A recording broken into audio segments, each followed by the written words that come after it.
being videotaped, but actually I speak very loudly and they can probably hear me across the street. So, welcome everyone. I am thrilled right now to see the number of people who have showed up for tonight. This is my 13th year in the Irvington School District, and I have done many evening events, and I would say this is absolutely the winner. I've never seen so many people show up for an evening event, other than open house, of course. So, tonight we're going to spend a little bit of time giving you an overview of the Common Core. We are not talking about your child's specific classroom. We are not going to be talking about specific grade levels of work. We're going to be giving you the big picture. And I think what Dr. Harrison said about the landscape and what's going on out there, and there's a whole political piece to the Common Core that I think we try every day to let other people work out and let us teach. And that's our goal. So for tonight, you're going to have plenty of opportunity to ask us questions. Some of you, if there'll be more in the back if you don't have it, on your chair was an exit ticket when you walked in. And the exit ticket says, what did you find most informative about this presentation, and what additional information would you like in future presentations or in other ways?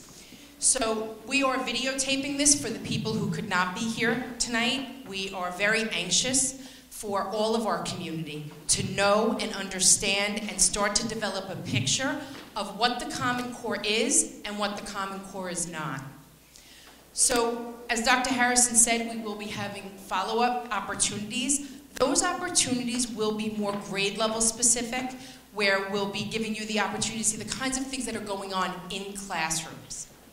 So, we're going to begin tonight by, I don't have my little clicker. So, what is the Common Core? The Common Core is a set of standards, and I know, if you Google Common Core, the list of what comes up is incredible. But most of what comes up are actually articles and people's opinions about the Common Core. The standards themselves are not necessarily the first thing that you would see.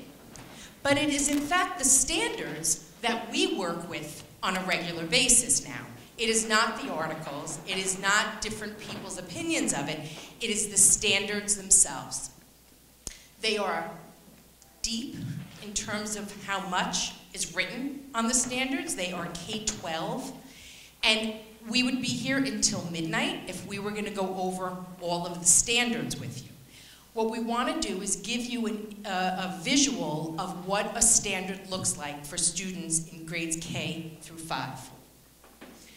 The Common Core have been adopted by 45 states, although I don't know, maybe I know a couple of states might have dropped out at this point, but it is has been adopted by 45 states. New York State, like many other states, modified and made some changes. So from state to state, there are minor differences in the standards themselves. The standards focus on English language arts and mathematics, but there are literacy expectations. So when I say that, there's an expectation that teachers in grades K through 12 are teaching reading in the content area. So there's an expectation that social studies and science teachers in 9th and 10th and 11th and 12th grade have a clear understanding and knowledge of the Common Core and how that needs to be implemented at the high school level. So this is not an elementary initiative. The literacy components are actually, for those content areas, are actually a separate set of standards that currently our 612 teachers of science and social studies are also learning about and learning to implement. So when Eileen Casey, Randy Lichtenwalder, where's Randy? There's Randy. And Meg Benedetto, our new AP at Dow's Lady, who we're so happy to have. When we got together to say, so what should this look like? How do we give parents a window into something that is so dense and so complicated? And we talked a lot about, well, what would be the pieces that we could call our starting point? And in doing that, we actually found an overview of the Common Core. It was created by the Teaching Channel, and it's about 14 minutes long, and it actually is going to give you an overview. It's going to give you a window into some classrooms, and it's also going to give you a window into what the charge for teachers is right now in implementing the Common Core.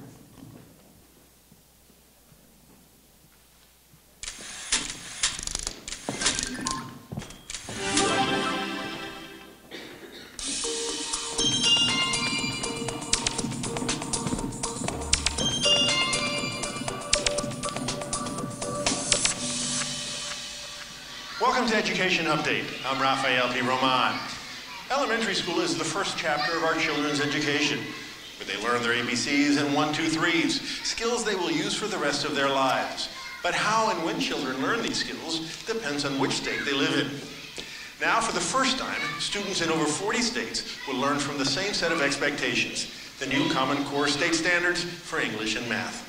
In this episode, we'll take a look at what can be learned from teachers at 2 elementary schools in New York City who have already begun working with the Common Core standards as part of a pilot program here. I have a problem today. It's time for math in Liz Bradstreet's kindergarten class at PS 124 in Brooklyn, New York. Jan needs 12 buttons for the dress. First, Jan finds 4 buttons. Next, Jan finds 2 buttons. Last, Jan finds 6 buttons. Can Jan make the dress? Is my answer going to be a number? What's it going to be, Mia? Yes or no? Can Jan make the dress? Can Jan make the dress? The kindergarten, first, and second grade teachers at PS 124 have started to work with the new Common Core state standards for mathematics. They're using new problem-solving tasks like this one that are aligned with the Common Core. We're introducing them to math concepts where they have to share their thinking and delve a little bit deeper into the math. We're promoting communication with math, both written and oral, and we're enjoying it. The kindergartners must not only solve this work problem, they must also show their thinking by using either a table or a diagram. What did you make, A? What? A table, good. And how many buttons did she have altogether? 12. So could she make the dress? Yes, she was able to. Before, we would give them the problem and have them go find the answer. But you never knew if they were copying from somebody or if they could just solve the problem but not understanding why they got there or the steps that they had to take to get there. Now they're actually having to explain it. So what did you have to do to find 12? How'd you count? 1, 2, 3, 4, 5, 6, 7, 8, 9, 10, 11, 12. Very good. And it's given a great opportunity for the kids who are a little bit higher level to be able to expand their learning. And for the struggling learners, you can see exactly where they're struggling. We've noticed that sometimes the children need a little bit more time to spend on one concept and to delve a little deeper so that they internalize it. And sometimes they move a little bit too fast and some children are left behind. This is exactly the problem the standards writers aim to solve by making them more focused. Focus means doing fewer things at any given grade so that students have more time to internalize, practice, and learn what is being done in that grade. In the elementary grades, the writers have focused the standards into main concepts called domains. They start in kindergarten with counting and cardinality, operations and algebraic thinking, number and operations in base 10, measurement and data, and geometry. 4 of these domains continue all the way through 5th grade, with a fractions domain added in 3rd, 4th, and 5th grades. The sequences of domains across grades are called progressions, coherent sets of skills that progress and become more sophisticated with each grade. The writers say the standards for kindergarten through 2nd grade are meant to emphasize a mastery of addition and subtraction. 3rd through 5th grades, a mastery of multiplication and division. Also included are standards for mathematical practice that appear at the top of each chapter. They are college and career readiness skills that teachers should strive to develop in their students. The careers and that we're preparing kids for requires them to really have a solid base, especially at this very young age. We also want them to love math, and I think that the way that the teachers are learning to teach math now and introduce these concepts to kids is helping the kids to love math a little bit more. Glenn is buying a hot dog. The hot dog cost 75 cents. Solving word problems involving money appears in the second grade standards for measurement and data. Show 3 different ways Glenn can pay for the hot dog. Teacher Teresa Manti says at first she was worried about having to take on a whole new set of standards. But now that she's gotten to know the Common Core, she likes it. Doing the problem solving, and the Common Core seems to put it back into practical usage of math. Now I always say to kids, it's like playing, just solving puzzles, and that one thing connects to something else. And I like the way it makes them think that math shouldn't be an intimidating thing. Manti students are learning that in the real world, math problems have multiple answers and multiple ways to solve them. 0 quarters, 6 dimes, 3 nickels, and 0 pennies. So that's your third way. It seems to hit the kids more on their level across the board, where before I felt that maybe sometimes things were a little out of their realm of experiences. The standards are clear on the what, but leave the job of how up to schools and teachers. Figuring that out will be a big job before the new state assessments roll out in 2014. New York State is a governing member of one of the consortia designing the new tests, and teachers at PS 124 are providing feedback through the pilot on how their students are doing with the new performance tasks that ask them to show their work and explain their thinking. This child decided she wanted to do a table. And she has the numbers correct and the answers are correct. But this table doesn't tell me how she got her answer. Principal Annabelle Martinez says she loves that her teachers are on the forefront of designing these new assessments. But she still has concerns about how fast schools and teachers are expected to prepare. People are at different learning curves, and so you need to give them time to be able to understand, learn it really well, and then be able to implement it in their classrooms. We can't rush that process. Angela O'Dowd is the principal of PS 62, an elementary school with about 1,000 students in Queens, New York. Her teachers have started to work with the new Common Core state standards for English language arts and literacy. So this morning we're going to be doing some work together, all right, based on our author study of Chris Van Allsburg, and to think about not just his characters in the story, but thinking about them beyond the story. Because today, 4th grade teacher Kim Molino is trying out a new task she designed with other teachers at PS 62, which asks the kids to make observations and inferences about the characters in their books and then impersonate them in their very own talk show. what you want to try to do is make sure that you actually have some evidence to base that on. So when you were walking back, were you scared to tell my sister that you didn't have friends? Because my heart was pounding and I didn't know how she would take the news. So it's good that you're really using the text to help you to get organized with your ideas. It really gives them the opportunity to kind of use the evidence, but make those inferences that we're trying to, really help them to do, to really think about the text beyond just what's on the page. Responding to text is a central focus of the Common Core State Standards for English Language Arts and Literacy. Each section begins with college and career readiness anchor standards, broad expectations of what kids should know and be able to do. The anchor standards remain the same throughout all grades and correspond one-to-one with the content standards in each strand. The K-5 strands include reading, writing, language, and speaking and listening, which requires kids to engage in collaborative discussions and pose and answer questions. Now give it up for the bold and the brave Minasha. Did you ever regret making your neighbors go away and why? No, I didn't regret it because they were always not minding their business, and I already had friends who was helping me, so I wasn't really lonely. Alina takes notes on how the kids do with a task, which she'll share later with her colleagues. Tune in next time for the next episode of the Chris Van Allsburg Show. Bye and have a great day. The Common Core contains reading standards, not just for literature, but also for informational text, which should account for about half of all reading by 4th grade. The writers say this is key for preparing students for the type of reading they'll need to do later in life. I think we're doing the most important work. I mean, you might think of career and college readiness being heavily impacted at the high school level, but think about it, the foundations are kindergarten to 2nd grade. These foundations are especially important for PS 62's English language learners. There are students here from over 20 countries, including India, Bangladesh, and the Dominican Republic. I want you to take a good look at this picture, Okay, get a good question in your head. The standards don't contain a special section for these children, but ESL teacher Dalia Delgavi thinks they give her the room to support the kids in the ways they need. The standards are for everyone, but with an English language learner, they're expected to work at the same pace as everyone else. So what I do is scaffold for them or kind of support them in getting to that. Why ants go on the trees? Why do the ants walk on the tree?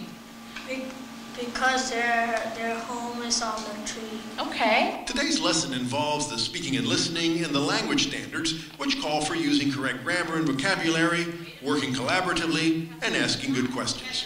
Which color is it? Brown. Brown. This is brown. No, that's not brown, that's black. Questioning like this, finding out important information is going to help them wherever they go in their life and their career. Yeah! I was telling you that. Excellent questions, boys and girls. The Common Core standards weave the use of technology into almost every strand. It's something Principal O'Dowd has also tried to weave into all instruction at PS 62, including the instruction of her teachers. Well, we're ready to ask the question, what does a Common Core classroom look like? Today, at the regular meeting, teachers are challenged to identify which Common Core standards are being used by their colleagues whose classes were filmed on a flip cam. So, boys and girls, we're going to read this story today to make some predictions. What does Timothy Pope think he sees? A shark. Why? Who are those people? Notice the language, notice the words that I'm using. What do you think these two pictures have in common? And oh my goodness, is that another W word? WH word? What? Do you agree? Can we put that up here? Yes. I want us to look at poetry and see if we can make some really good inferences while we read. Most of the teachers identify this instruction as following the first anchor standard for reading, which requires students to read text closely, make inferences, and cite textual evidence. In the first video, there was clear prompting and she was asking the kids to come up with their own evidence. Then when we went on to second grade, she actually had the who, the what, the where, the when, why, which is stated in the standard. And we could actually see how that grew and changed when we went to fifth grade, where there was much more inferencing and the kids were actually using the evidence in the text to support. One of the things that struck me was how the complexity of the text really varied from the picture book, minimal text, repetitive text, clear pictures, through to the more factual but just denser, some vocabulary that they didn't know, through to that much more abstract piece of writing the poem at the end. I really liked that we did use videos in this, because I know back in July when I first started, I thought this was a big scary thing. And even though honestly, and then I've been doing this for months and it's become less scary. Making these changes less scary, especially for schools that have not yet begun working with the Common Core, is a key goal for Ben Grossman, a Common Core specialist with the New York City schools. They don't know what to expect. They don't know what it means. There's still some anxiety because they've raised the bar. But, Grossman says, schools should know that adopting the Common Core doesn't mean having to start all over again. I mean, one of the things that I'm careful to say, and it's true, I don't make this up, that 90% of what they're asking for is already happening in classrooms. So they've given us an opportunity to look carefully at what's happening in classrooms, and a framework for how to think about that in an intentional way. I think some teachers have a hard time with that, and some teachers aren't interested in that, and some principals aren't interested in that. So it's partly my job to be a bit of a salesman. The principals and teachers at PS 62 and PS 124 don't need any convincing about the Common Core. But they say what they do need is plenty of time, money, and support in the coming years to ensure implementation is successful. Principal Martinez advised to teachers and principals across the country, take the time to understand the new standards and involve parents in the process, because in the end, she believes, it will all be worth it. I think the Common Core standard is like a unifying theme for the whole country. And I think it's going to bring teachers even across districts and across schools together. Everybody, this is it.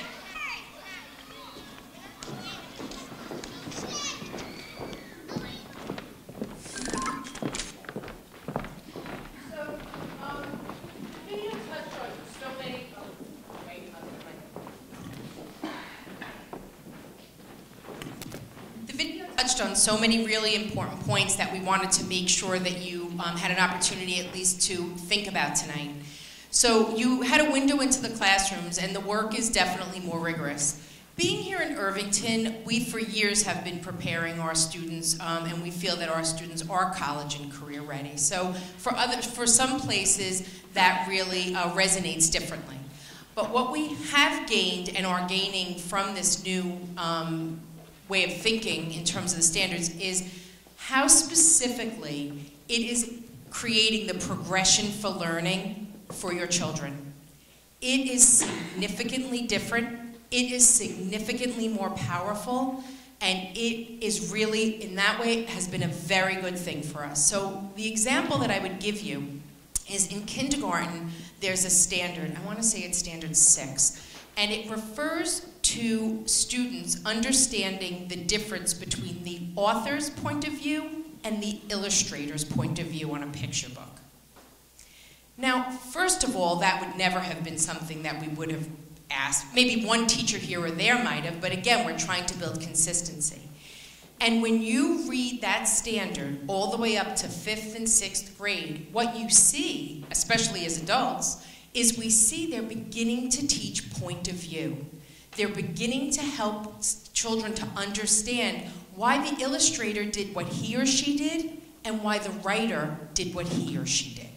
And that seems like maybe a simple thing, but it is the foundation for our children understanding that we each bring different perspective as writers, as authors, and as illustrators, and as readers, which is the most important part, because our goal is to teach our kids to be good critical readers and deep readers.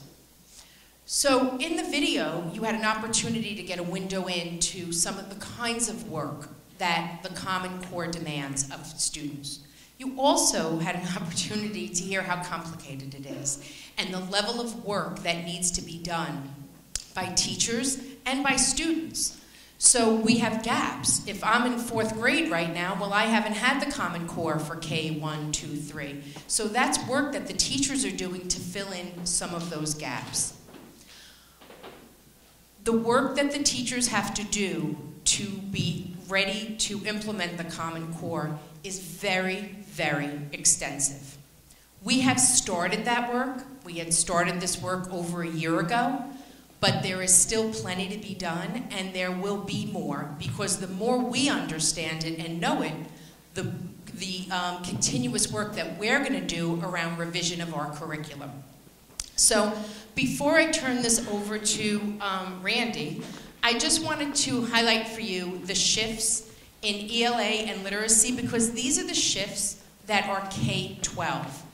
These are not just specific to elementary school students. There is an expectation that these 6 shifts in ELA are being addressed across the board. And we have some handouts that we're going to give you that will also help support your building your knowledge. The shifts in mathematics are the same thing. When you look at these shifts, I don't know that anyone could argue with any of these. I think we certainly want our kids to be fluent. We know that there's a direct link between fluency and success in mathematics. So the Common Core and the shifts actually look at that combination of having those skills, the knowledge and the skills, but the big shift is in the deeper thinking. So Randy's going to talk you through a few specifics around English language arts. Thank you, Dr. Kaur. So on this slide, you see what we call the 4 domains in English language arts. And you know, we use a lot of jargon in education, and I think we always call ELA, but just so that people understand that ELA stands for English language arts, and it incorporates these 4 domains. So they're the standards for reading, for writing, for listening and speaking, and language. And as you see underneath the standards for reading, it's broken down into those 3 categories there. Reading literature, reading informational text, and then foundational skills. So foundational skills are really the things that are most important in the primary years. One of them, if you saw on the shifts, that the slide where it described the shifts in ELA, And in the video you also heard about the increased focus on informational text. And so by 4th grade, students should be reading about 50% of their reading should be in informational text, which is a shift from what had been done across the state, across the country in the past. One of the things that I'll say about Irvington is that in the past few years, with the work that they've done that's happened here through the ELA Goal 1 committee, they have been increasing the amount of nonfiction writing and reading that's been required in the district. So the shift, that particular shift for us, isn't quite as daunting as it might be some other places. So these are the 4 domains, and what we're going to do is we're going to talk about one particular anchor standard and see how it builds, how that progression happens over a few years. So we're going to focus in on reading, that domain of reading, and we're just going to look at reading literature right now. And in reading literature, we're thinking just all of the standards are arranged in other categories. And so the category that we're looking at here is key ideas and details, and it's standard number 3. Analyze how and why individuals, events, and ideas develop and interact over the course of the text. So some of you are parents of kindergartners, and you're thinking, how are they doing that? This is the anchor standard. This is the standard, the sort of overarching standard for college and career readiness. This is what we want by 12th grade. And so what you'll see is how that starts off in kindergarten and progresses through the years to build to that anchor standard. So at the top, you'll see the anchor standard. And underneath, you'll see what that standard looks like in each grade level. I'm not going to read them all, but I just want to give you a second. I think that in the back you might be able to see it. But to look at that progression and to see how it creates that staircase image of building each year on the prior year.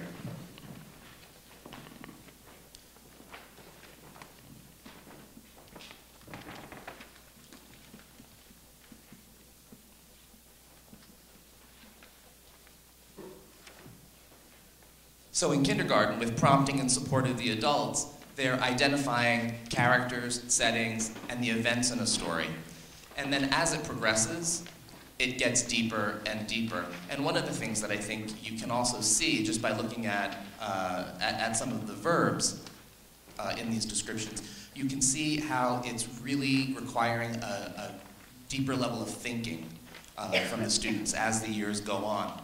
Something else that you would see here that's also talked about in the shifts and was in that video that we saw is about the text-based evidence. So it's no longer just about your thinking and your feeling about it, but that students are really required to provide evidence from the text in literature as well as in informational reading.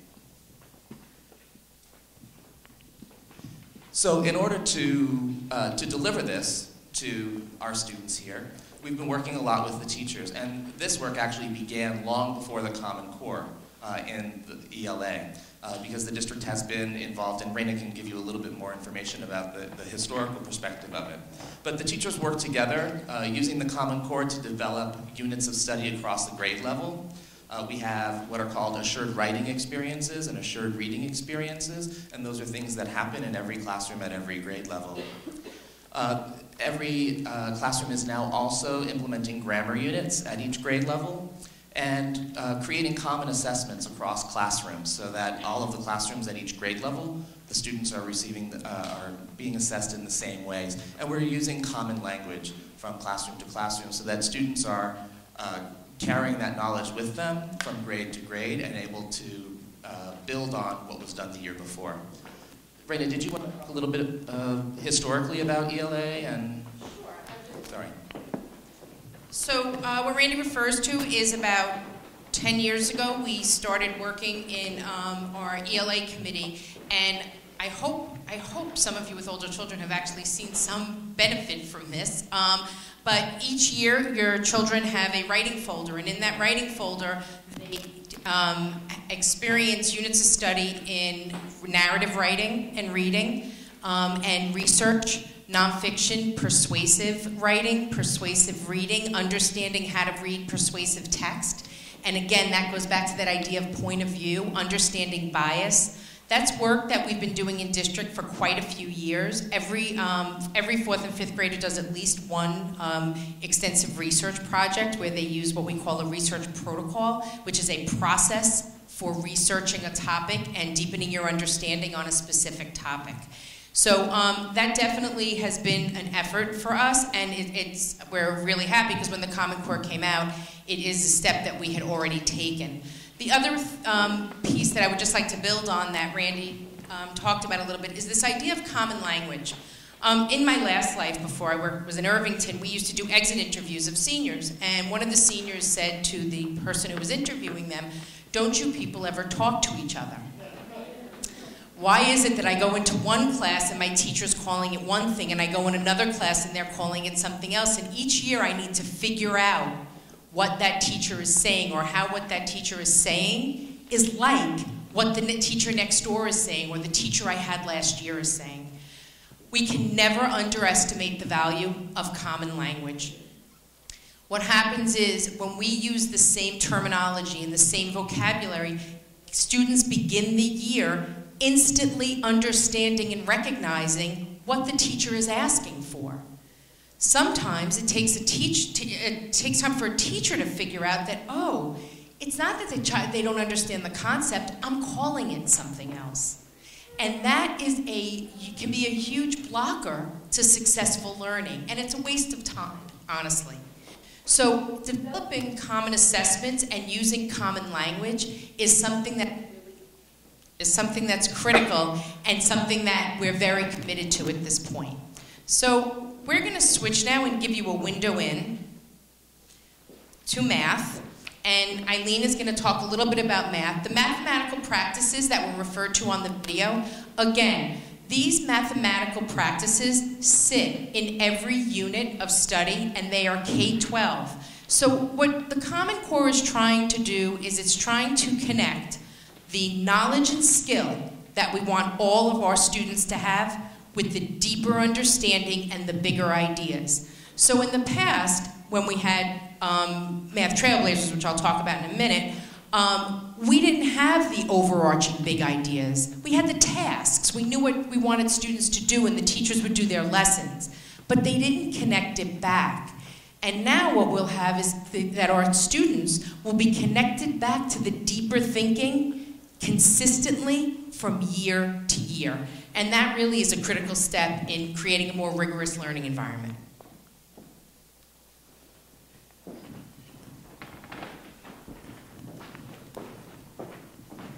Thank you, Dr. Kaur.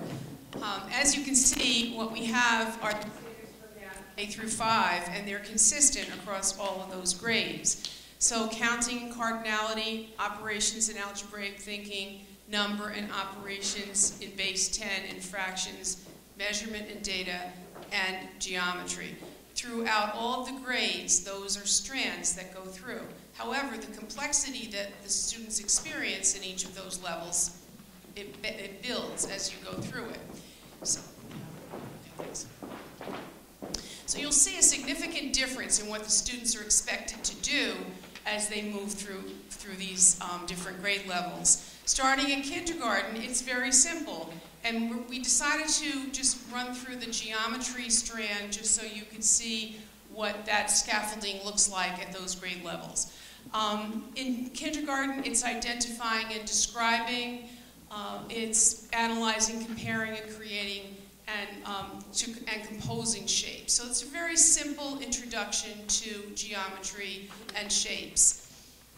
As you can see, when you get to grade 1, reason with shapes and their attributes. If you notice, the words that are in red actually show you where students have to begin to use their thinking to apply these skills. So now the first one is to distinguish between attributes. So you're going beyond identifying shapes and actually applying, versus defining attributes versus non-defining attributes. The second one, to compose two-dimensional shapes or three-dimensional shapes, to create So you're applying a different depth of knowledge even in grade 1. The next to partition circles and rectangles into 2 and 4 equal shapes. So you can see each time there's a little bit more application and depth of what the children are expected to do, and it's building. In 2nd grade, to reason with shapes in their attributes. It's helping students to understand how you can actually use shapes for reasoning, to recognize and draw shapes having specified attributes, to partition a rectangle, so again, it's applying that depth of skill. To partition circles and rectangles into 2, 3, or 4 equal shares. So each time you see it's a little bit more depth that the students are expected to follow. 3rd grade, the students again are reasoning with shapes and their attributes. To understand that shapes in different categories may share attributes. Again, there's comparison, likes and differences, opportunities for students to discuss and compare those types of attributes is all part of this. Recognizing a number of different shapes beyond what they had done previously. And to identify like qualities of each of those. The next one is to partition shapes into parts with equal areas and express the area of each part as a unit or fraction of the whole. So again, it's applying a deeper knowledge. I think the really, as Dr. Kaur said and Randy said earlier, the fact that all of the Common Core efforts are really focused on a depth and application of information for students goes through both ELA and math. And then on 4th and 5th grade, you'll see that it's a little less complex because basically what you're doing is applying the information that was built upon in the prior grades. So here, they're drawing and identifying lines and angles, classifying shapes by properties of their lines and angles. 5th grade, there's quite a bit of this that happens here. They're graphing coordinates and a variety of things like that to solve real-world problems. So that's where the application of the problems that students receive in the classroom are actually illustrated based on these coordinates and classifying two-dimensional figures into categories based on their properties. So there is a depth of understanding and application that's expected of students as they build through this geometry strand.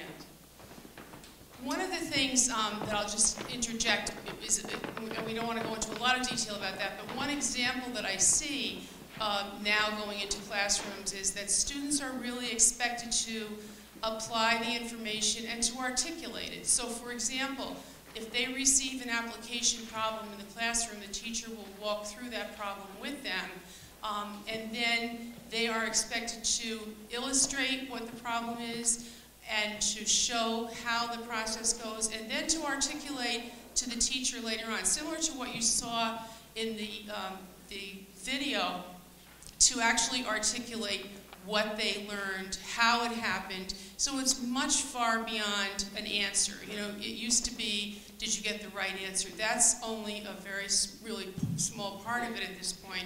It's a much broader expectation. And I keep thinking that when, in all of these, they talk about career readiness and college readiness, and really the expectation in the world is that students will grow up and be able to not only know basic information, but to apply the information, to articulate it, and to explain it. And that's a big part of this.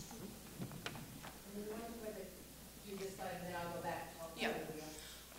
So the teacher preparation, as you know, this was a challenge for everyone because it is a different way of thinking. It's a different way of looking at things. I think the fact that what teachers do now with students is to help them when they get a problem to not only quickly look at the problem, but to what they call chunking it, to take a look at what the questions are related to that problem. Sometimes there's several different steps that need to be followed.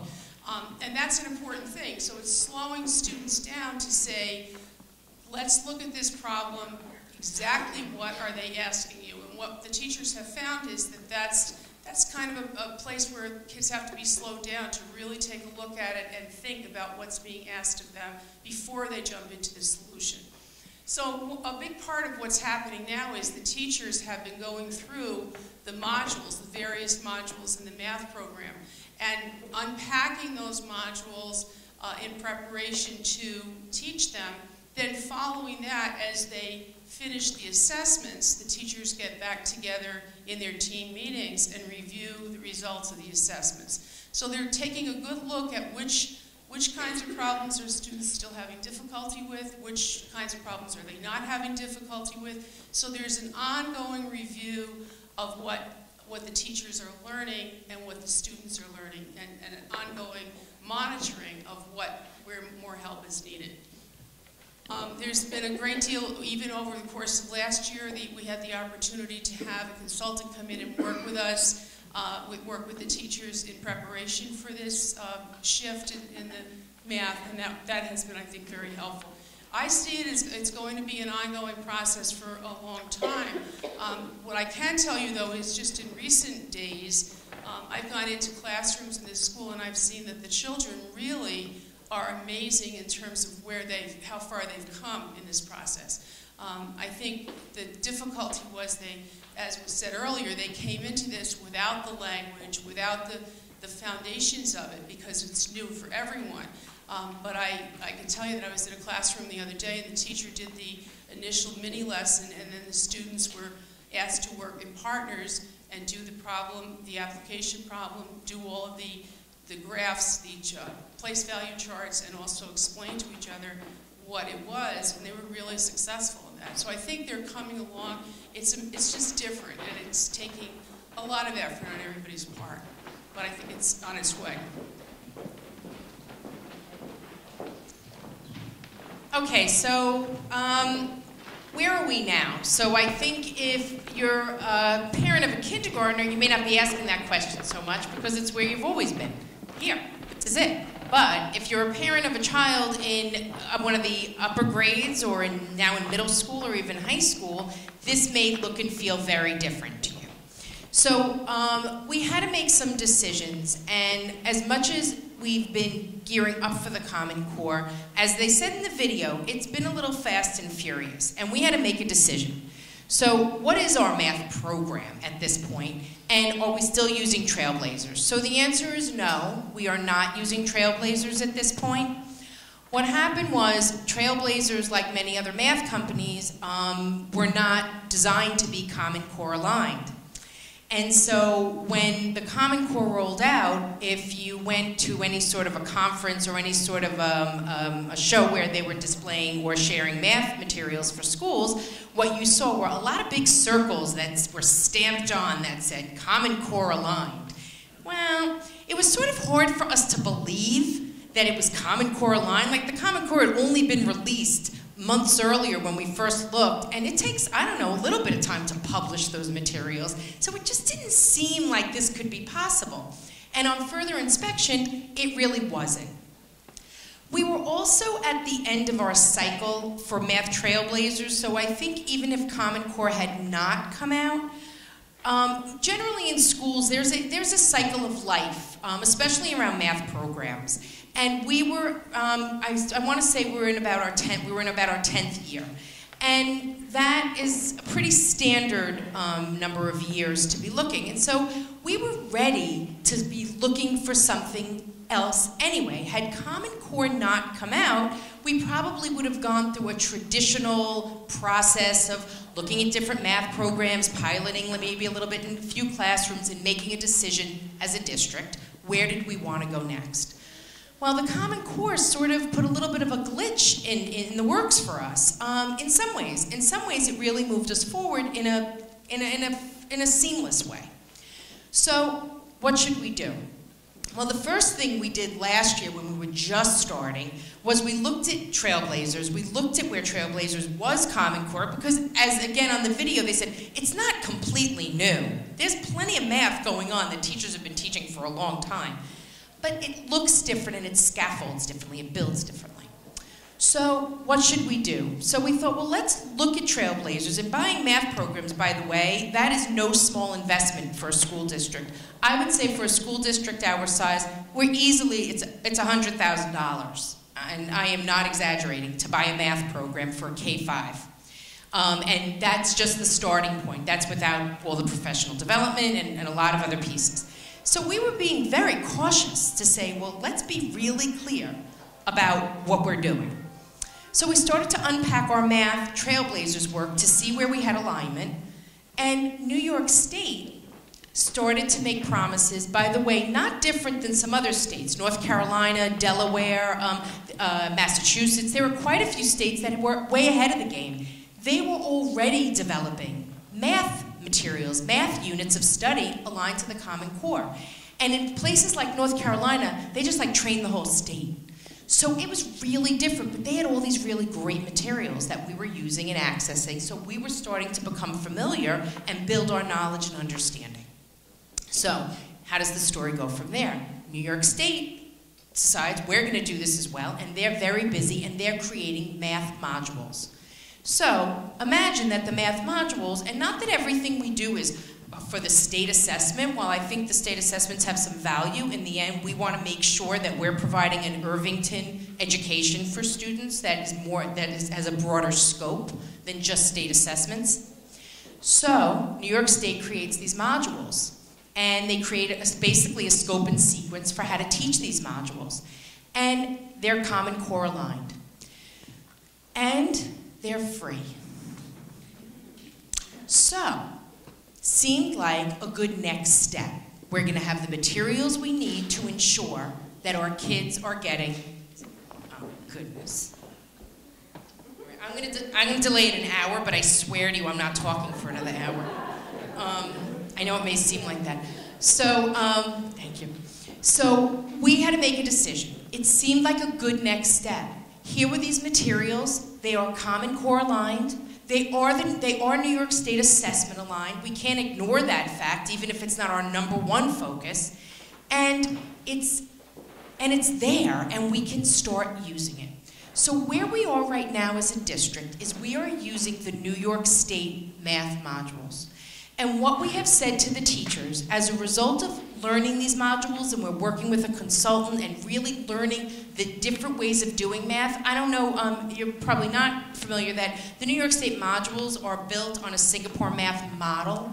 So they're not quite the same, but there are a lot of components that are similar and well-liked about Singapore math. There's a lot of people who are big proponents of Singapore math. Well, the modules embed that, and the teachers are seeing tremendous success with some of those strategies. So we have the modules. They are scaffolded, they build, so we don't have to worry. Are we sure that what's going on in first grade is going to support kids so that when they get to second grade, they have what they need, they have the tools, they have the knowledge. So we know that that's where it is. As a result of the work we're doing, our teachers are becoming better teachers of mathematics. That's not to say they weren't good teachers of mathematics before, but sometimes when you follow a program like Trailblazers, you can sort of follow along the book. And we don't always stop to think about the why. Are we pushing kids? Is this rigorous enough? Am I challenging all kids? Am I meeting all kids' needs? Well, those mathematical practices and the units guide us, and they keep reminding us of what we want to be thinking about so that we're preparing students the way that we really should be in Irvington. So at this point, we are using the New York State math modules. I would like to say to you that we have a long-term plan at this point. I think we are seeing tremendous success with the modules, and we're in basically module 1 or 2 at most. So you have to also understand that teachers are teaching these for the first time. So are there bumps in the road? Absolutely. Are there trips? Absolutely. Are there cracks that sometimes we're falling in and crawling back out of? I think on some days they do feel that way. But what Eileen referred to in the assessments and what we're seeing that kids are starting to be able to do, keep in mind, there are gaps, right? I'm a second grader. I didn't have Common Core K and 1. So we need to keep, as parents and as educators, we need to keep the big picture in mind when we're looking at the steps that we're taking. So I think I touched on each of these parts. The one thing that I guess I would just want to remind you all of is that anytime, no matter what we would be doing right now, whether we would have picked another math program or the modules, anything new takes time. Anything new is going to be more labor intensive than once the teachers have the flow, and quite honestly, once the kids do. Right now, the teachers are introducing new language. Next year, when the kids go to the next grade, that common language I was talking about, the kids are going to know the common language. The teachers are just going to be able to start the year right where they need to be. So, at this point, I am going to turn the mic over to Meg Benedetto, and she's going to talk about some supports for parents as we go through this process. So, being an educator and watching the news on TV, I find that after they do a report on the Common Core state standards, I end up sitting there going, but wait, they left this out. They didn't talk about this. And I thought it was just me as an educator. When visiting with my sister, who, for the first time, is sending a kindergartner to school, she's calling me up and asking me a lot of questions, and suddenly her teacher sister is coming in handy because she's finding the same things. She watches a segment on the news and realizes that it's not giving her the full picture, especially with regard to her pride and joy. So we have here for you some frequently asked questions. You can take time, read through these. This is much longer than the slide that we have up here. We're passing out the sheets to you now. A couple things I want to point out to you. First of all, as been said tonight, this is a pre-K through 12 program curriculum, course of study. The Common Core goes from pre-K to 12. We're talking here tonight about the piece that we're dealing with at Dow's Lane and at Main Street School. But there is a pathway set out for the children. Why? Because we want them to be college and career ready. We're already thinking about that. You've already been planning for it probably since the day they were born. So we're on the same page with New York State, too. Some of the other things that I want to point out, too. We talk about laying out what the standards are, but how the teachers teach them is not scripted for them. There are still so many things that our teachers bring to day-to-day lessons. And just coming to Irvington and meeting you, meeting the teachers, I know how we feel about our teachers and the fit that we want with the teacher and the student. So there are things that the children are learning and doing that are special, and special because of the educator in the room with them and the children and what they bring to it. The Common Core doesn't try and take that over. So that's an important thing to realize, too. Some other things, too. We've talked about those assessments that the state gives. And at the bottom of the sheet, you might notice that they are going to address that. Yes, those tests that started in April in 2013, they seemed harder at first. This is a pathway. We're on it now. If you have a fourth grader, they got on the pathway for the Common Core in third grade, and so many other things along the way. We talked about there are some gaps for them. So let's talk about what we can do to help them, especially if you're the parent of an older child. So we've talked about the shifts, and you saw the slides. Some of the basic shifts we've talked about, we're ahead of the game. That balance that we're seeking, not just literature, but also nonfiction. What does it look like in your child's backpack? What kinds of materials are they bringing home? You can start to gather your evidence. Also, what can you do about it? A child's first and most enduring teacher are the parents. You're modeling behaviors for them, what you're reading, what you're doing. Ask them about what they've read. For ELA too, evidence, evidence, evidence. That's what we're talking about in the classroom. How do you know that? What do you think Zach and Cody are going to do next? How do you know? What makes you say that? These are the kinds of the things that teachers are asking in the classroom, and if you're pushing their thinking at home, if you're reading the same text along with them, if you're doing close reading with them on those harder texts and making sense of it together, you're really helping them, and they're in a much better position. There's also information about math, but we did talk a lot about that fluency, knowing your facts. So many of us already have apps on our electronic devices. We're working on that. We see you working on that too. At school, we see the difference. So again, we're in a good position here in Irvington. Also, the video pointed out, and you really have to keep looking at it, is that real-world connection. The students were actually using money. That's something that maybe we don't do a lot of anymore with a lot of credit cards and debit cards. That's something that we could do.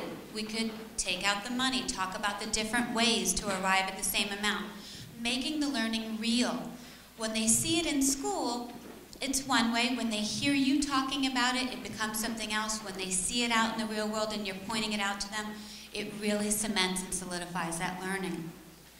My parents, I think, were trailblazers of the Common Core way before their time.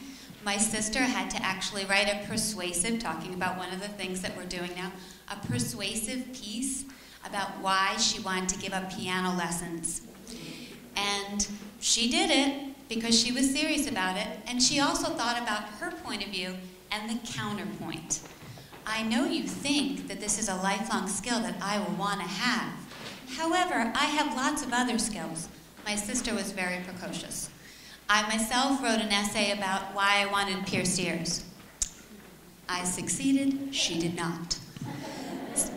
There are lots of ways to bring the learning home, and you are doing it too. We see it in action.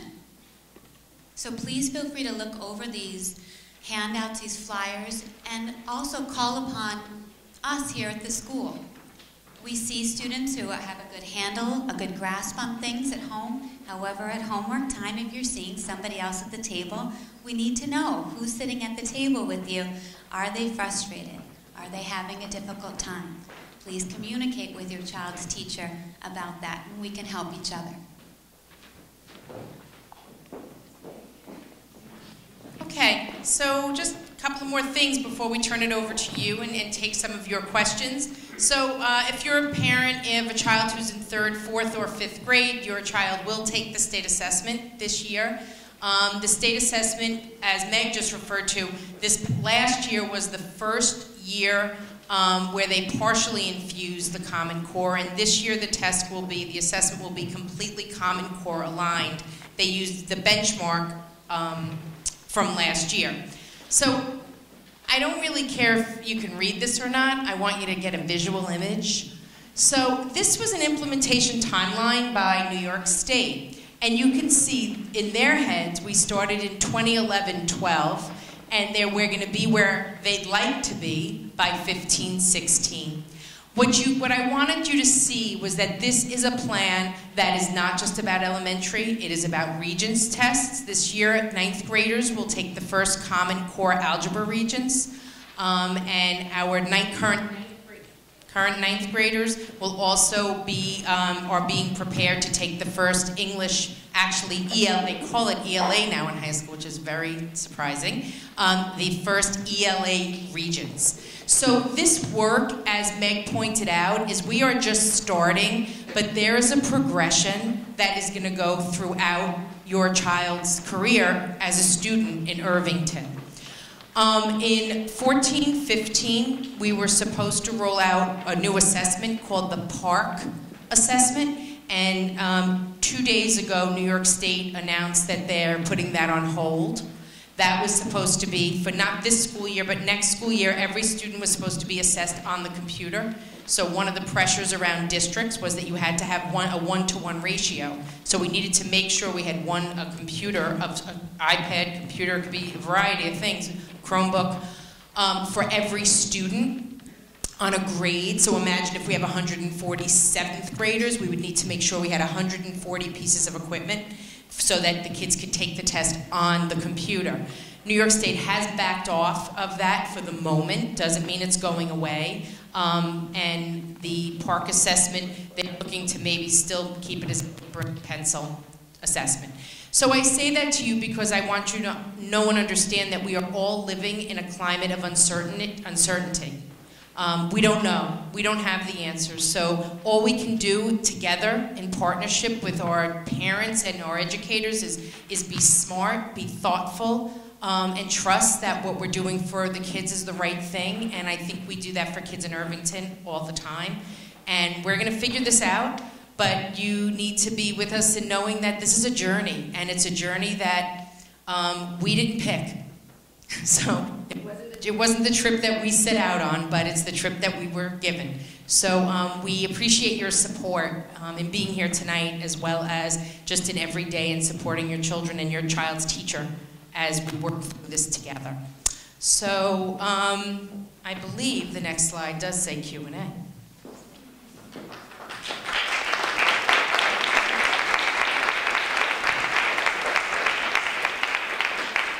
So we are happy to take questions. I would just, before I start, you have those exit tickets. I believe there are more. I know it's a little late. If someone has to leave, please, there's a basket up in the back. Please leave your questions because we really do want your feedback, but we're hoping you're going to stay for a little bit longer.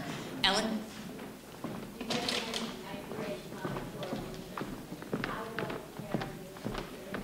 Yeah, so the question was 9th grade Common Core regions. I will say that our 9th grade teachers are actually, again, remember what he said in the video, this is not all brand new. It's a lot of it is what we've been teaching, some of it is the order we've been teaching it in, some of it is some new language. Our 9th grade algebra teachers, I actually just met with them and Dave Cohn, the new principal, and Deb Marianello, the assistant principal, and the 9th grade teachers are feeling actually pretty good about the 9th grade Common Core curriculum and seeing what's going on. So, Beth. Hi.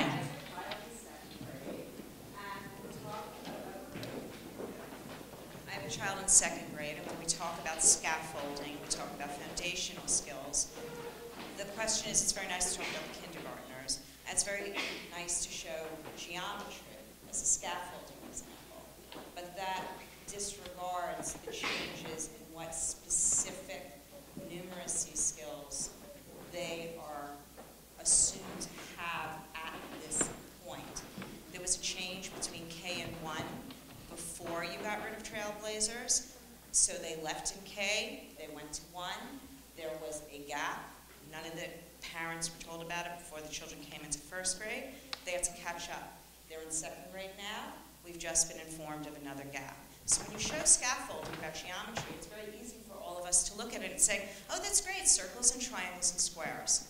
But I was at a meeting where an administrator specifically said, you guys need to drill your children on those foundational gaps. And at that PTSA meeting, several parents asked for not guidance from Engage New York, but something from the district directly to the parents, providing them with what exactly in terms of, well, we said today K through 2 is plus and minus, 3 through 5 is multiplication and division.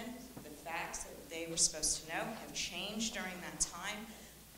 There was a question about whether we needed to know what was before and what was after, but what do they need to know now?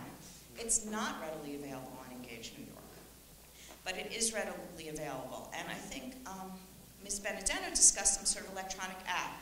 I personally am unaware of it. If there's an electronic app that provides us with exactly what kids on a particular K through 5 grade should have, that would be just as good as getting a document. And my husband's telling me to cut it, okay? Were you applauding for her or him? So, thanks, Beth. I know, and you and I did go back and forth. So we do understand that that's a need. So I'm happy to respond, but I don't want to. Do you want me to defer to you? I'm happy to. So I think part of what we're talking about, and there's a great image that I remember from Engage New York and in all of the work that we've been doing around the Common Core, and it's a staircase image, and it really sort of shows how, in order to reach that anchor standard, that thing that we want students to be able to the things we want them to know and be able to do in order to be college and career ready, it starts on the first step. And so I think that part of what Beth's concern is, and I think it's everyone's concern, is what happens when someone doesn't have those first few steps. How do they jump up to that third step in second grade when they haven't had the exact same thing? And as Raina said, that it's not all brand new, so a lot of the foundation is still there. One of the things that we're uncovering now, and this is part of the process that Raina talked about, is we're uncovering where those missing pieces are. And so I think that as we find out what those things are, we'll be able to try to find ways to communicate those out to parents. But it's also our teachers finding out what it is and helping to fill in those gaps for the students who have those gaps. So it's not something that I would say is ready-made and readily available that we can just hand out to everyone, because it's part of what we're learning through this process. Because we're not just going, we're going from a program of Trailblazers to these Common Core modules, and we're still unpacking them and learning about them and assessing our students to find out what are the things that they have going into the beginning of the module, so that we know how to address the module and fill in those gaps. So as we get that information, we can share with you, but I think that when we were talking about that PTSA meeting, one of the things that we were talking about is you can look at what is the end of year expectation for students.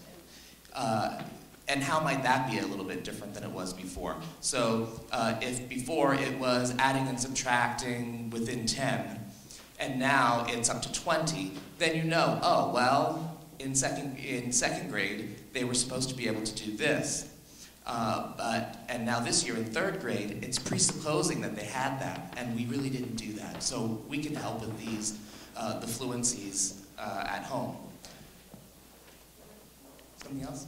Along those lines, if every school in the area is going through the same change, or in the state which has been mandated, I assume you guys are speaking to the other school districts to find out what they're doing, so you're not reinventing the wheel.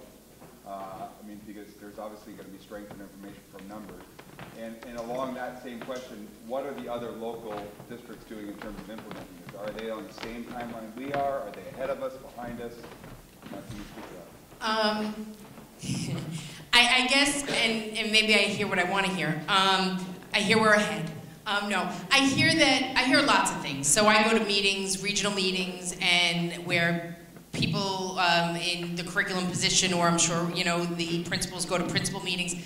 It's a little all over the map, I'll be honest with you. I think there are some people who there are a lot of districts implementing these modules, and anyone who's implementing the modules is exactly in the same place as we are. There are some school districts that had a math program that they're sticking with. I don't know, are you in Edgemont sticking with? Where are you in Edgemont? I did want to say, teaching in a neighboring district, we're doing great. I'm serious, I really commend you guys, because there's a lot happening, and there's a lot of discussion and a lot of confusion. In some districts, I wasn't going to say where I teach, but some districts are not being as open and honest and thorough, and I'm really appreciative of their approach, which has been great. And I think we're in very good shape. Thank you. And I appreciate you saying that. I mean, we really have been working hard and a little bit blindly. I mean, honestly, we haven't had a lot of information, so I think we've had good instincts to a certain degree, and we've been very committed. We're very committed to working, giving the teachers the time to work with professional developers on unpacking this and really understanding the mathematics. So I would say it's a range, but we are all at different meetings with colleagues, and we are trying to build on each other and get references of people who other districts are using and who they found beneficial in materials. Some of it is just learning, and you know, it's like we all know as learners, right? Sometimes you just have to read the book, and unfortunately, it takes time. So I appreciate that, but we are full steam ahead. I'll say that. Yeah.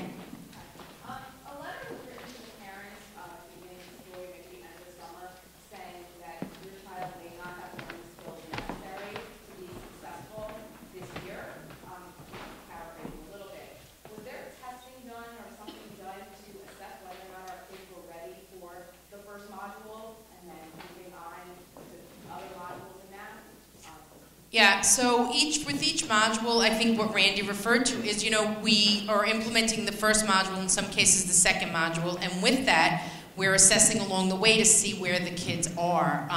There's nothing that we could give them that would tell us what, I don't know that we could have identified one thing without then spending a lot of time developing something else. Well, what we're saying, if you have a child that's in second or third grade at this point, and they are presupposed to have known for kindergarten and first grade, previous modules and all those grades, when something's done at the beginning of the school year to say, you know what, this kid in third grade is ready for these modules, or this child in third grade is ready and has the basics to be learning the third grade modules, did they go back and say, yes, they understand the first and second grade stuff? I guess I just want to remind you again what we saw in the video, that this is not all new, so we are filling in the gaps as we go. I can't make something be that isn't there, so we are figuring it out. The teachers are assessing every single day. We are filling in the gaps. We have 2 math resource teachers who are also supporting, 3 really, Christine Rosner, 3 math resource teachers who are helping us to fill in those pieces. That paraphrase thing, because I think I wrote that letter, I don't know that I said anything about a kid not being successful. So I think kids will be successful, but at different levels. And I think our goal is to fill those gaps as we go. Well, let me a few other people go in there.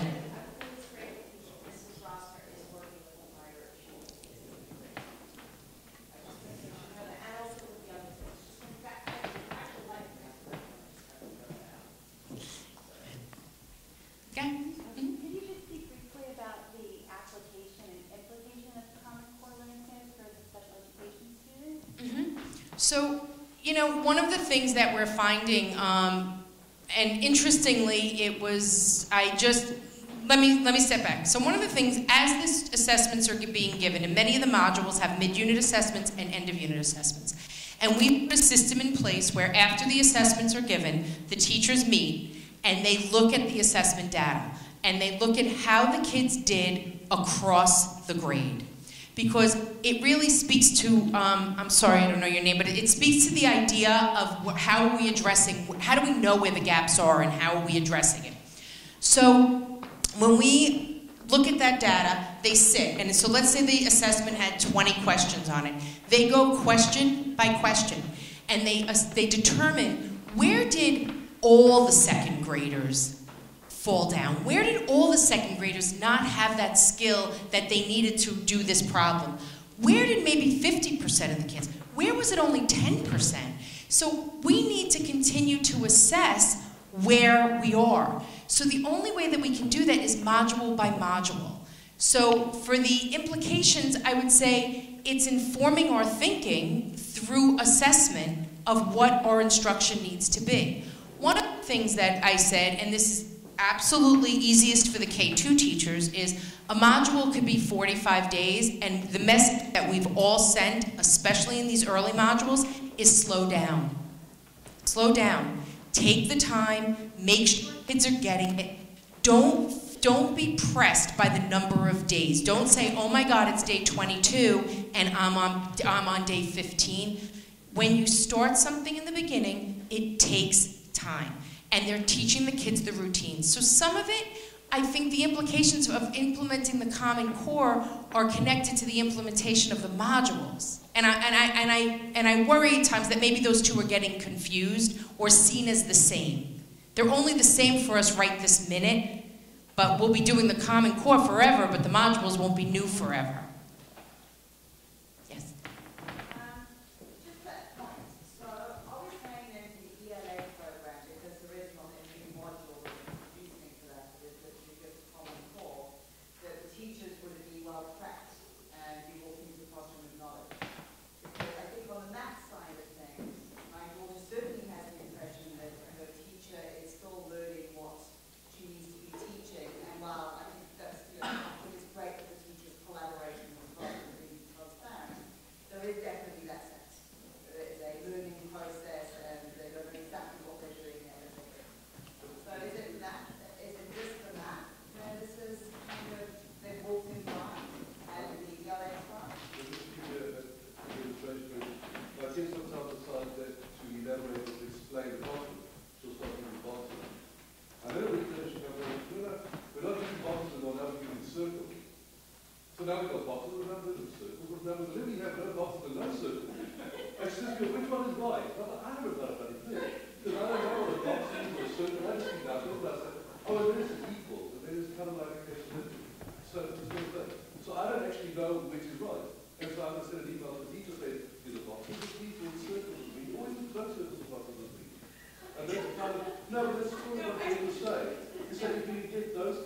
fundamental as parents. We can say, yeah, it's love, right? And then, It's not like it's all about math, right? The math is kind of, the teachers are kind of flying blind, but Well, I just want to be careful here. No, I hope I didn't say flying blind. We're not flying blind. We've invested. We started doing this work over a year ago. The flying blind part is a little bit New York State is a movable feast. So we're moving with New York State, and we're moving pretty fast. So they're not flying blind. We give a tremendous amount of professional development to our teachers. We have built in time for our teachers to be working together. I would ask that you don't minimize that time teachers spend looking at assessments and looking at how your kids did on those assessments. That is incredibly valuable time, and it's necessary. So I really would hate for anyone to leave here, but we're really not flying blind, and we're doing quite well. So I can't not say I understand it's still new. And there are, as I said, going to be trips and falls and bumps, and I can't change that. But I do encourage you to email the teachers. I mean, I do. If you have a question about something that your child is bringing home, I do encourage you to do that. One of the changes that we've made, like in the last few weeks that maybe you're seeing, is we found that the teachers were feeling compelled to send homework every night, and they were sending homework that the kids couldn't do because they were feeling the pressure. Teachers by nature are good doobies. And they were feeling the pressure. It's, oh, this is the homework. It's day 15. I better send it home. And we said, whoa, whoa, whoa, whoa, whoa. Nothing goes home if kids don't know how to do it. So the system has where the kids in school are doing a problem set. The problem set is the model. The model is what your child refers to when they go to do the homework. So that is a new system. So some of what we saw were teachers were sending some work home, quite honestly, prematurely. And again, I think they were trying to do the right thing, but we needed to slow everybody down to say, well, wait, they're good teachers, they're smart teachers, they're experienced. Use your judgment and use your gut a little bit to say, is this really the right thing to do? Yes.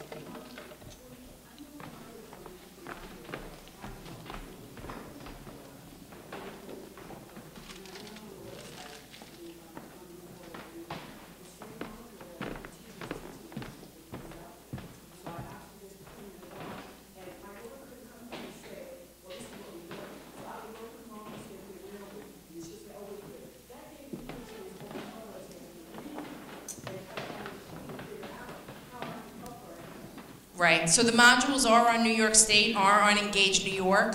You know, and I think people have mixed feelings. Some people are happy to do what you did, and that's great. Some people feel that, you know, my child's in school, and that's what they're doing.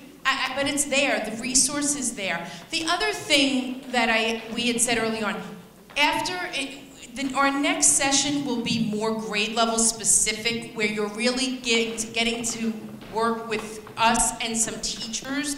And I think that will answer some of the other detail kind of questions that I think people have. And rightfully, yes?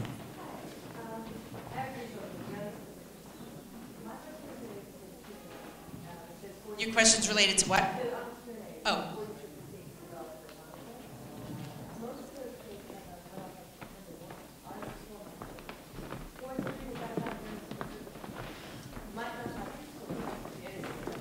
Yeah.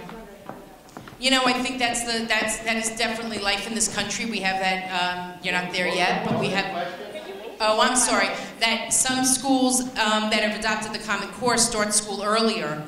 Oh, the curriculum age.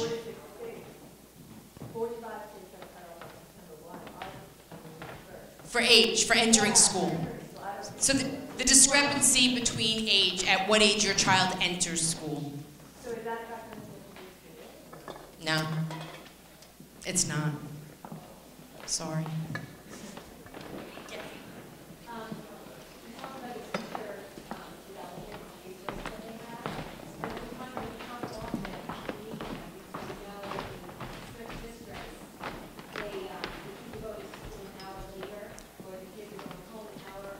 Where's Dr. Harrison?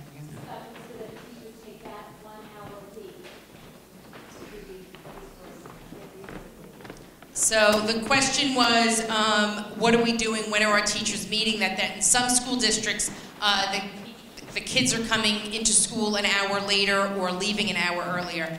So our neighboring school district, Ardsley, for years, they dismiss every Wednesday an hour early, and that is their professional development time. We do not have that luxury built into our calendar. There are other school districts that have similar models.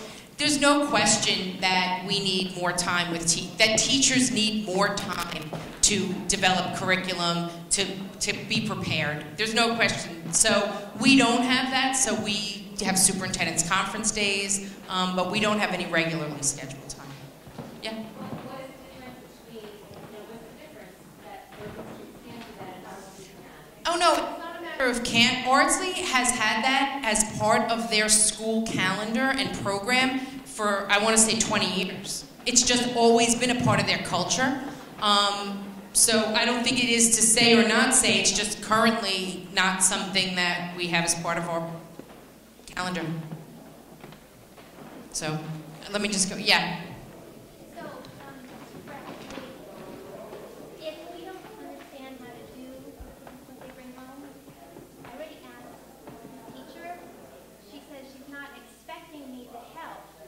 And I feel kind of frustrated with that answer because I want to help, especially when she says that maybe he understands it in class when they're doing it, but I don't know if it's complicated or something. It's okay because I like it. It's difficult.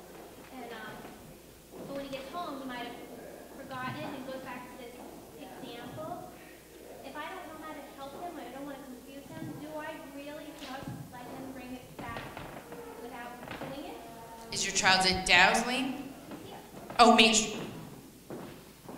She just, said, look at the... Well, like I said, on the building principal to answer that question rather than me. One of the advantages of not working with your child at home is it's important that the teachers can see where the gaps are, and so that they can see if a child does come back and you write a note to the teacher and say, we tried this, and that's important information for teachers to have, so that in addition to what they're observing through their assessments, they'll also see what you're seeing at home, and they'll know where to intervene to support. So I think that I totally understand why it's and it's wonderful that there's so much support on the part of parents. I think that that's one thing that can be done, is to report it to the teacher, and then, as Randy said before, we're going to be giving more information as the teachers come upon more specific information about where these gaps are. We'll be sharing more of that with the teacher, with his parents.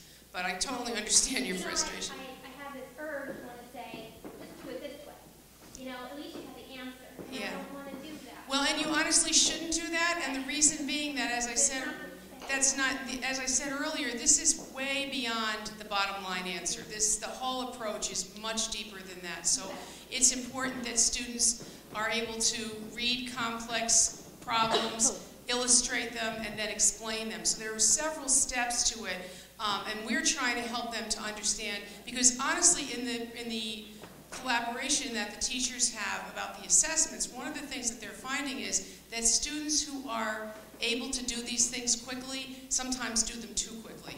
And slowing them down to say, okay, let's look at the problem, and that's why they do this chunking of the problem, so they can make sure that the students look at every segment of what's being asked of them and don't just automatically, because if a student is really good at math and hasn't been through this before, they might be very inclined to just say, oh, I know the answer to that, and put it down. And it's part of slowing it down is really part of it. It's hard to let go and not be able to help when you really want to help. I'm not used to that.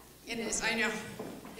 And one of the things that I would say is to try to help is to give the encouragement to say, go back and try it again.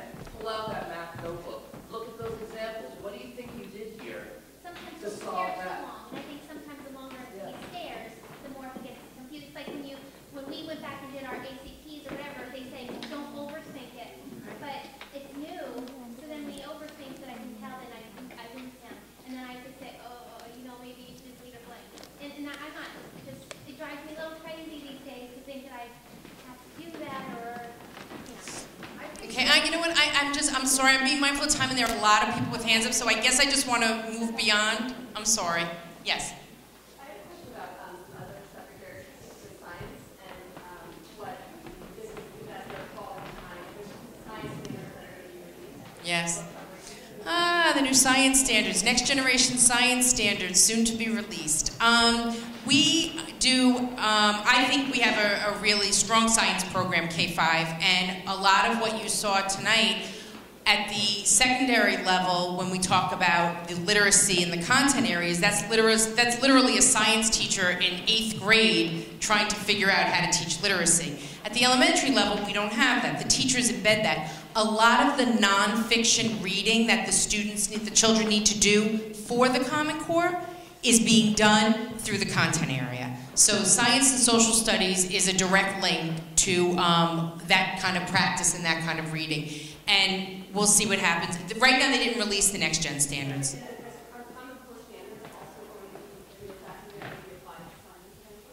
Well, the next generation standards embed a lot of the kind of thinking that's in the Common Core. So they are definitely aligned. I actually want to say, I don't know if they have a final version yet, but the last version I saw actually at the bottom had links to Common Core. So interesting. Yes? Looks like one of the criteria behind designing the math structure has been focused. Learn more on a selected topics. So will the kids get enough time to cover the required concept before they go to the college?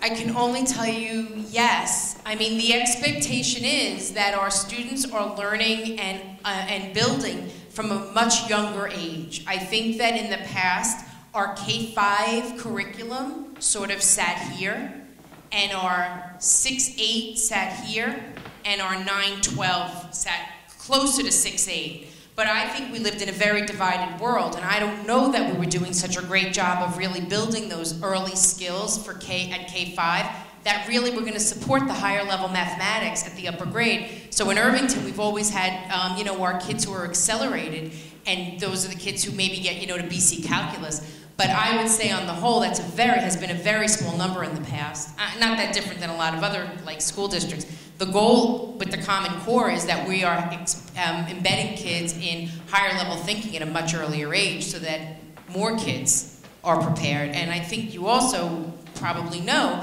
that in this country, we really do want to be pushing more kids towards math and the math and sciences. That's not always been our strength. And the Common Core and the next generation standards are directly linked to that higher level thinking that we really do want to see kids have, all kids. Yes? Thank you very much for your hard work. We really appreciate it. You're welcome. Big transition. My daughter's in 4th grade. What I'm concerned about is emotional impact on her well-being. Most importantly, for the 9- and 10-year-olds when they're substance abuse. Has there been any impact that you've noticed on children and any gaps in learning they don't understand? I'm gonna let Eileen, Eileen and I did a building walkthrough. We walked into every 4th grade classroom yesterday, so I'm gonna let Eileen maybe respond. I understand, I know that in the beginning there was a great deal of anxiety that went along with the introduction of this. What we're seeing now, as I alluded to earlier, we're seeing that the students, because of a couple of reasons. Raina mentioned how the teachers actually slowed down the implementation of this a little bit after a while to make sure that whatever foundational gaps were there were actually filled in. So I think that's been a big help. And actually the teachers that we've spoken to have said that they can actually see that the students are now really picking it up. I would say this, and Randy mentioned this before to the mother who spoke earlier, I do think that it's really important that for parents and for teachers to reinforce to the kids that this is a transition time, that if they are having difficulty, it's not their fault. It's just that we're all learning something new, and it's hard. It is hard. It will make them better learners in the long run. I do know that between the rigor of the state testing in the spring and the new math modules, some parents were telling me that their children were very upset by it. But I really think that if we can and I think we're kind of moving past that. I don't know if you see a difference in your child now, but I think that the teachers are definitely seeing a difference in how the students respond now. Part of it was slowing that down and making sure that they have the foundation. But I think that just reminding them that this is not, if they feel that it's frustrating or they're feeling that they're not as confident about it, it is a transition time, and that all of us are learning this together. So I think every chance you have to reinforce that with your child is important. And I know the teachers here, we've talked about that, and they are doing that as well. And then I think as we move through it and the students see their success, and as Raina said, we were in every 4th grade classroom the other day. I've been doing observations in 4th grade classrooms all week, and I see the students doing it. I see them, you know, to a point where it's almost remarkable considering where they were 3 weeks ago or a month ago. So I hope that's helpful, but I think that there's nothing that will really replace the fact that we can tell them we have confidence in them, we know it's difficult, and we're giving them the tools to overcome it. But yeah, we have seen that.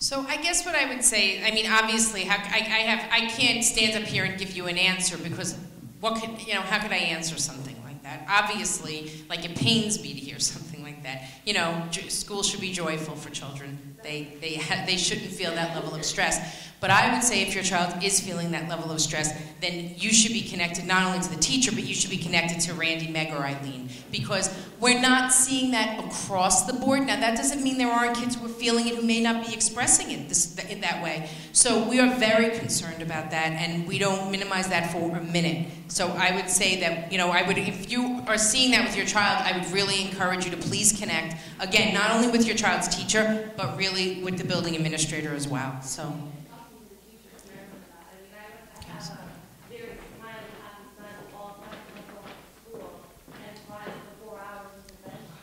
So that's why I'm saying I think if you've spoken to the teacher, then you would be wanting to be connecting with Randy and Meg. Again, I mean, in this setting, I don't know what else I could say other than, you know, obviously, sorry, like I feel terrible hearing that, and it's like but we need to address it. We need to support him.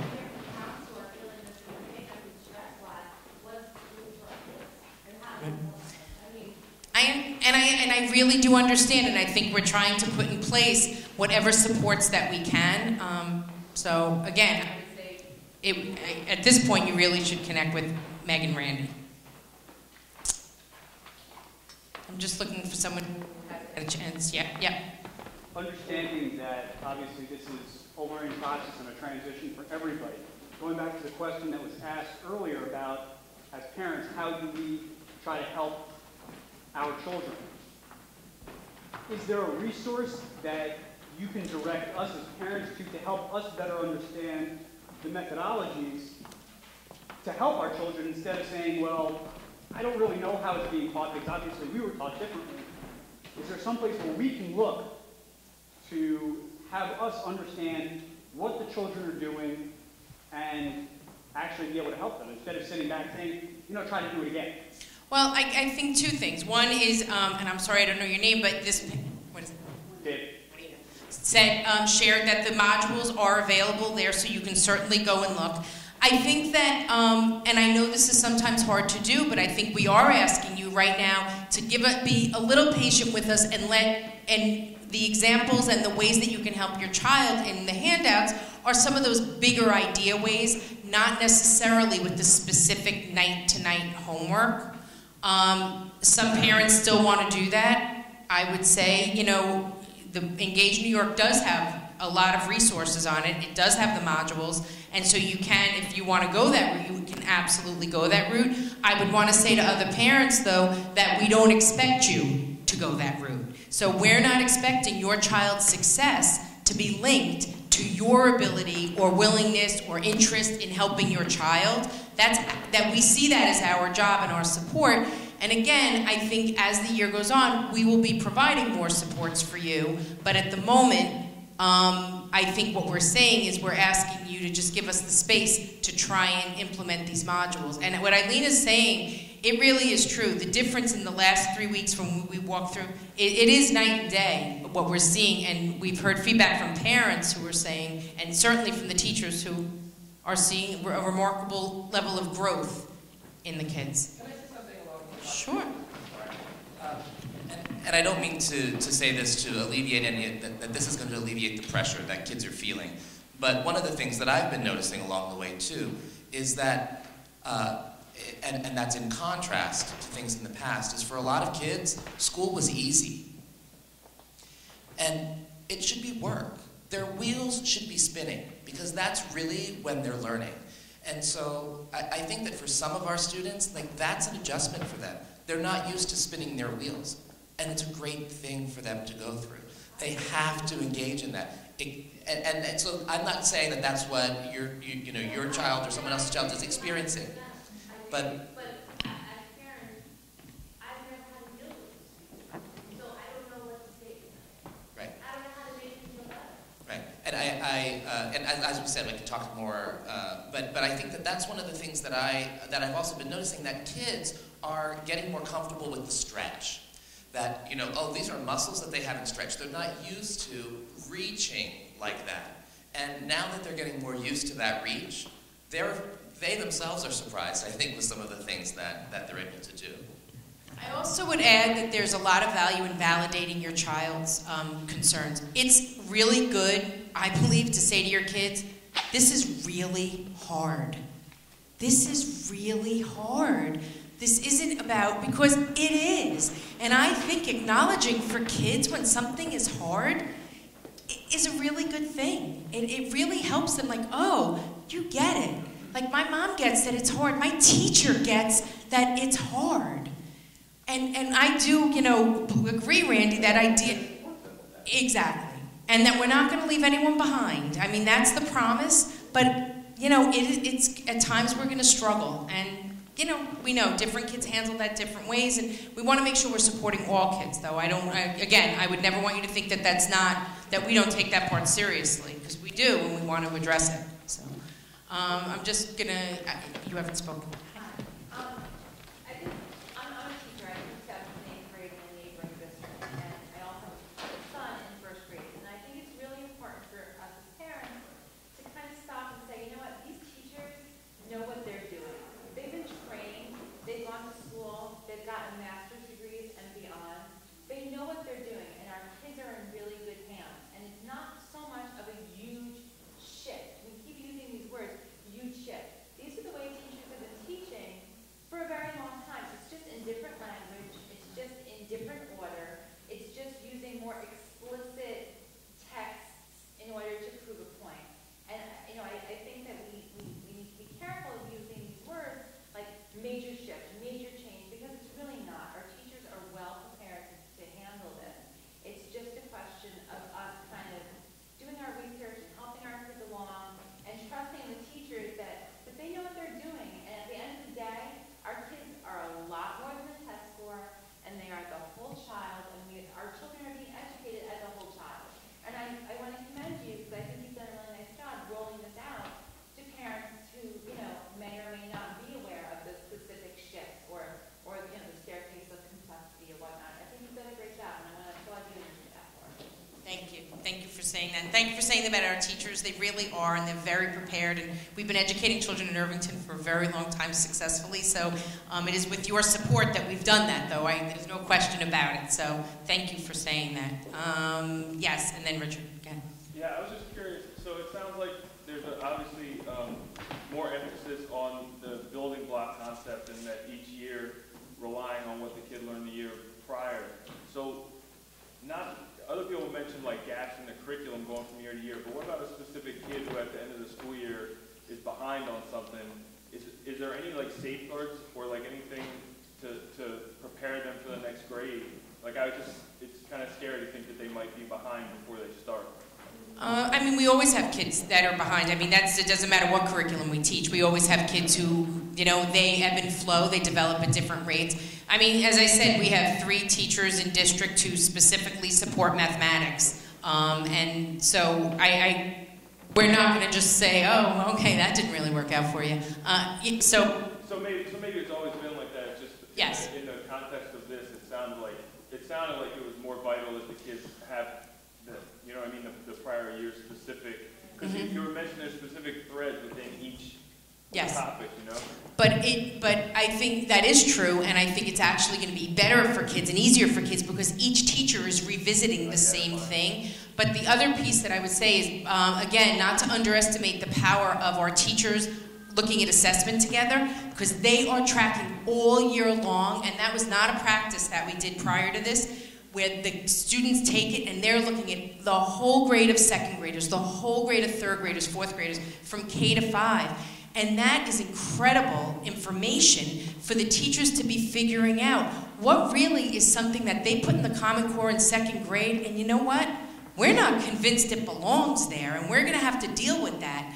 Or, what is it that we only see some of our kids are getting and some aren't, and let's figure out why. Is it our instructional strategy? But looking at that data and assessing is incredible and so valuable, and it's really already starting to move our practice, and I think supporting kids in a much more structured way, which I think all kids will benefit from. Richard, do you want to go? There was a question earlier, the person left, talking about the special education students, and I have a kind of question on that end and the other end in terms of the gifted, quote-unquote, gifted students. There's been a lot of talk in the local board meetings recently, the Board of Education meetings about, you know, wanting Irvington to be exceptional. And in the video that you showed, it talked about people moving at the same level and at the same pace in terms of what they're being taught. And by definition, it seems to me that this, you know, Common Core is great for inner city schools, perhaps poorly performing rural schools, but for a district like ours, it's teaching to the lowest common denominator. And I'm wondering how, which would be, say, the 70% in the middle. How does it affect special education students and the gifted students? So Common Core is not a curriculum. Common Core is a set of standards. So it's not, it has nothing to do with the middle, it has nothing to do with it, it has nothing to do with what actually goes on in the classroom other than it guides our instruction. So the example that I used earlier about teaching kids point of view. So when your child's in 5th grade, they're going to be expected to write a persuasive essay. What the Common Core does is it helps us to see what does it look like to teach kids that at earlier levels so that they can write a more sophisticated persuasive essay in 5th grade, 6th grade, 7th grade. So it actually raises the bar, it doesn't lower the bar, and the expectation is that all students would be able to implement the thinking behind the standards, but the Common Core is not our curriculum, and I'm glad you brought that up because I think that's a very, very important distinction. I mean, I hope most of you know we have a balanced literacy approach. We teach reading and writing, and we've implemented these grammar units, which I think most of you, will think is a good thing. It has been a missing component for us here in district. So I don't see how it lowers an expectation or is for inner city schools. It makes it clear, explicit, and specific what teachers need to make part of their curriculum. I will tell you that in this position, I am in all the buildings, in all the classrooms, and I sometimes see a 4th grade teacher teaching the same thing that I then see a 6th grade teacher teaching and an 8th grade teacher. And the reason for that is a lack of an articulated what are the steps that get a child to the next level. So I don't know, for me, I don't... Really? I don't think so. Go ahead. You're saying that this is an articulated thing that shows the continuity of these things, and that goes into the curriculum. It may not specifically say, okay, we need to teach, the Ides of March on this particular grade. You were talking about a continuity of education, and that is the curriculum. And so you're playing a game of semantics here. No, so I'm not. So let me try and make it clear though, because if you feel that I am, then I wouldn't want anybody to be. I don't want to be misunderstood. So the thing that I think is different is the rigor of the text. So that is what you would see differently. So in a school where maybe our students are not as high achieving as we have in Irvington, they would be still teaching to that standard, but they would be using a different set of texts to do that. We would be using more rigorous texts. So I don't know if that helps you. So you apply the standard to your curriculum. The standards themselves are not the curriculum, but the expectation of what I'm teaching, it sits at the foundational level. Ask me another question if that's not clear, though. I won't take any more time here. You'll call me? I'll call you. All right.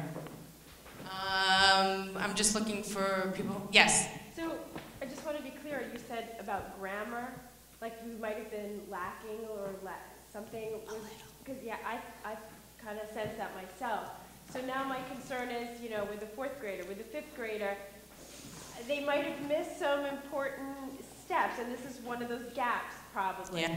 But I mean, I'm good for worrying about all these things, but do you worry, or do you feel confident? I mean, honestly, do you guys feel confident, like, so by, you know, the time a kid is in, say, 6th grade now, that they're caught up?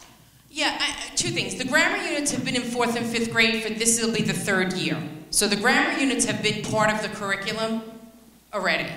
We're implementing them for the first year. We piloted them last year. We're implementing them for the first time this year in K1, 2, and 3. Again, I would say it was an area that was lacking for us. Were we still moving kids through our system? Were our kids still, you know, graduating and doing very well? Yes. Do we think it was a missing foundation that will make our students more effective and efficient in their writing and their reading? Absolutely. So again, I can't address the gaps I can't address what didn't come before, right, but I can address how we are making sure that it's happening now.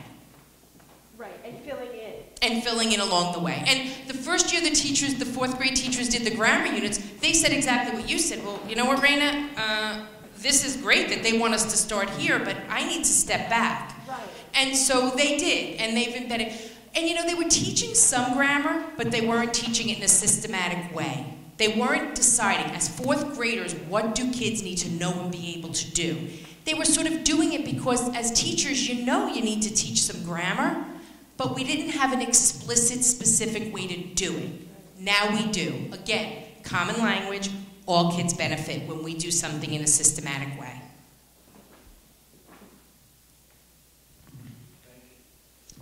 Okay, thank you all for coming and staying, I should say. Have a good night. Oh, the exit tickets? The exit tickets are in the back. If you have one, if you could just answer those questions, you can drop them in the basket by the food, grab something on your way out.